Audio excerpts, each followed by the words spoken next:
नमस्कार दोस्तों, कैसे हैं आप सब। आशा करता हूँ आप लोग बिल्कुल ठीक होंगे।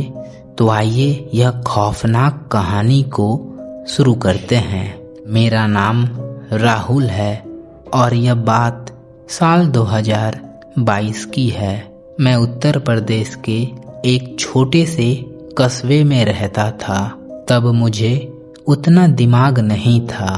मुझे लगता था कि भूत प्रेत सिर्फ कहानी का एक हिस्सा है।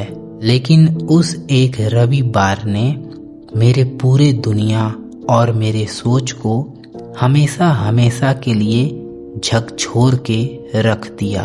मैं अपने दोस्त विकास के साथ गांव के छोर पर लगे एक पुराने बाजार के सामने भटक रहा था। वह जगह किसी कालखंड के अविशेषों जैसी थी, जहां पुराने सिक्के, जंग लगी हुई घड़ियां और पुराने तस्वीर रखे हुए थे। भीड़ से थोड़ा दूर एक बूढ़ा व्यक्ति जमीन पे चादर बिछा के बैठा हुआ था। उसके सामने एक अजीब और भयानक तावीज रखा हुआ था। उसे देखते ही मेरा ध्यान बाकी सब चीजों से हट गया, जैसे वह तावीज मुझे अपनी तरफ बुला रहा हो। बाबा, यह कितने का है?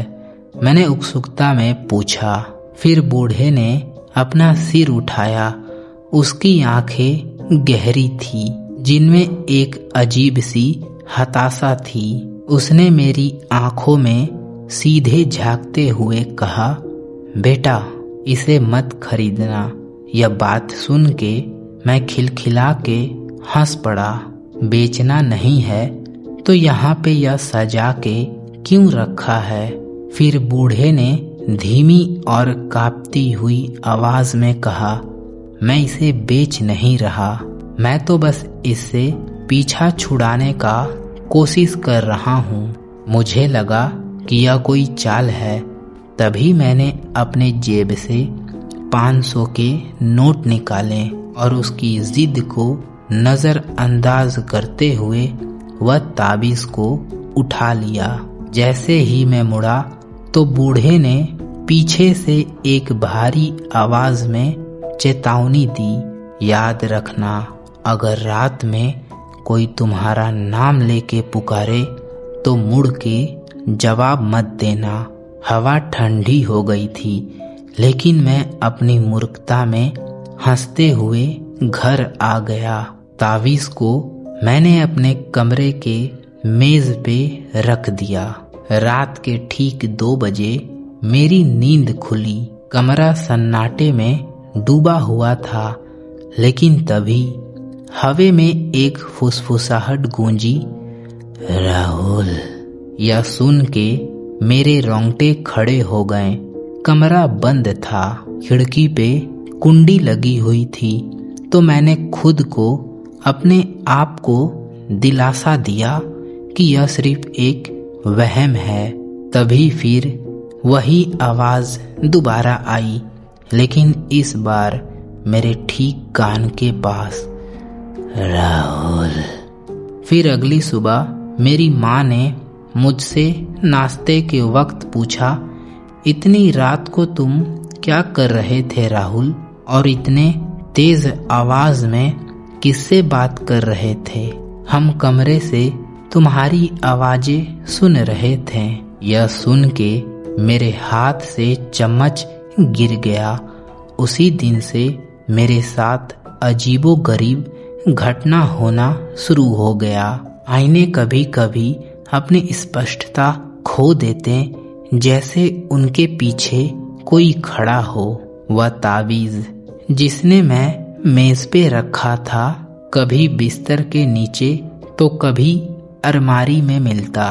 तीसरी रात मैंने तय किया कि मैं जागूंगा। रात के 3 बजते ही कमरे का तापमान एकदम से नीचे गिर गया। पर्दे बिने हवा का फड़फड़ाने लगे। मेज पे रखा हुआ तावीज अपने आप अपने एक धुन में घूमने लगा। कमरे के कोने में एक काली धुएं जैसी आकृति अपनी आकार लेने लगी। उसके चेहरे पे स्थान पर केवल 2 जलते हुए लाल अंगारे थे। वह मेरी ओर बढ़ने लगी और फिर वही डरावनी आवाज गूंजी, राहुल। तभी मुझे उस बूढ़े के चेतावनी याद आई। मैं कांप रहा था, लेकिन मैं अपने होठों को मजबूती से बंद कर लिया।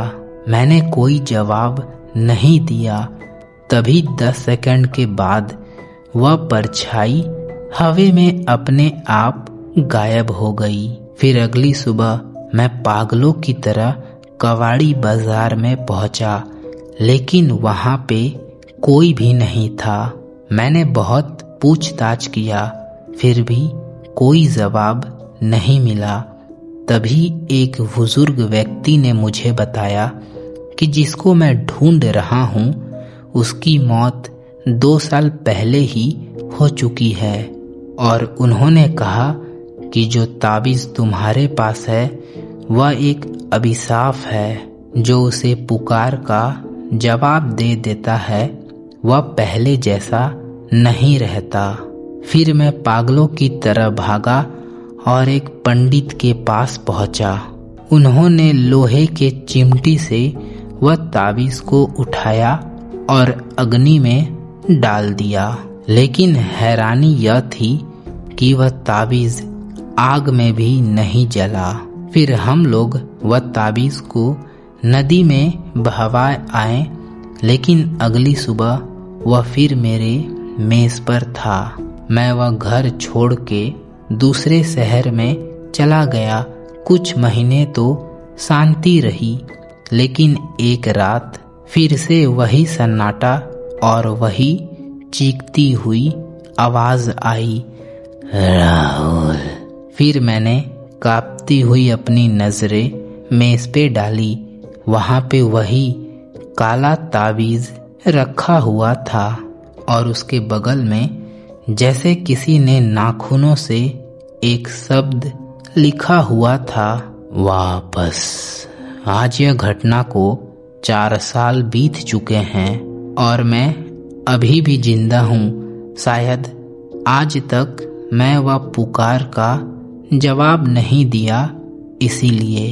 और हर साल उसी तारीख को मुझे वह आवाज सुनाई देती है।